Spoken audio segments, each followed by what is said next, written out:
So this is the bathroom water heater. This is purely a log burner for heating water, not for heating the room or cooking or anything like that. It's purely for hot water, which is only to the bath and all the sinks. So if you need hot water, this is the way to actually get it cranked up.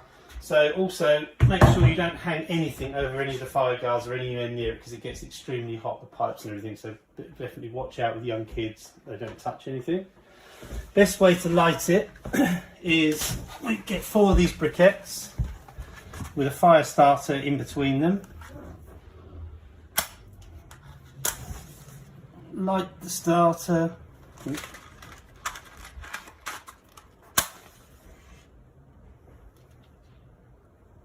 And then put another briquette on the top. Then you want to leave that for about 10 minutes. So 5 or 10 minutes just to get going.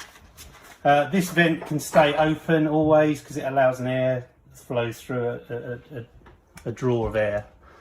And this is the temperature gauge, which you can see at the moment is sort of room temperature, sort of about 15 degrees. This is something that's quite important on this heater, that when we actually, as it builds up in heat, we have to make sure it doesn't get anywhere near 60. If it gets anywhere between 40 and 60 degrees, which takes about half an hour, then you need to make sure you run off some hot water from the bath or one of the sinks straight away, because it can start to damage the system. It's totally safe, it's vented underneath the tent, but it gets too hot. So you really want the operating temperature to be 40, 45, something like that as you're using it. No need to touch any of these dials or gauges around here, the taps, they can just be left as they are.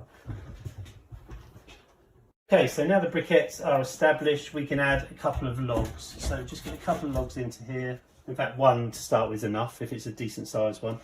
Let that one burn away. The trick with this one is little and often, so you want to log about every 10 minutes so you don't overfill the fire chamber.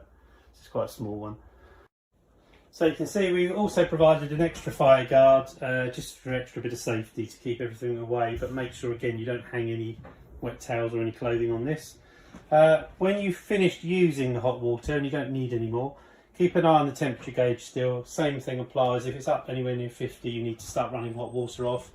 But once the temperature gauge starts to drop back down and you don't want any more hot water, you can just allow the burner to sort of basically burn itself out safely. Make sure you keep the door closed while you're allowing it to cool down as well.